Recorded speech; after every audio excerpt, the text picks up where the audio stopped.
Tirmidhi शरीफ उठा लो, अबू दाऊद शरीफ उठा लो, इब्न माजा उठा लो, जैसे रफ़ा यदैन करने के बारे में हुक्म है ना, वैसे ही बाबो रफ़इल यदैन, रफ़ा यदैन करने का बाब, पहले हदीस आ गई, आगे है बाबो तर्क रफ़इल यदैन, रफ़ा यदैन छोड़ने की हदीस है। और मजे की गाल तुहानू दसां, रफ़ा यदैन छड्डण वालियां हदीसां ज्यादा लिखियां। Wake up to reality. हमारा मुकदमा रफ़ुल यदैन का बुखारी और मुस्लिम में मौजूद है। उसकी ताईद में अगर हम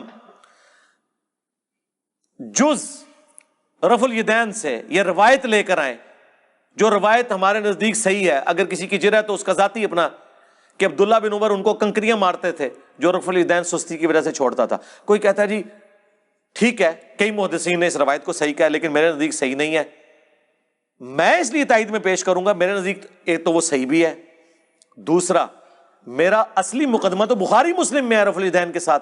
सल्लू कमा राअयतुमूनी उसल्ली, कहते हैं जी बताओ रफ़ुल यदैन का हुक्म कहाँ है? बुखारी मुस्लिम दोनों में रफ़ुल यदैन का हुक्म मौजूद है। बुखारी मुस्लिम दोनों में हदीस है। मालिक बिन हुवैरिस कहते हैं हम चंद नौजवान थे, तबूक के मौका पर मुसलमान हुए हुजूर की वफ़ात से चंद महीने पहले, और हम अपने गांव एरिया से आके मस्जिद नबवी में रुके, आपकी सोबत की, 20 दिन रहे हुजूर के साथ दीन सीखने के लिए। कहते हैं फिर हमें घर की याद सताना शुरू हो गई।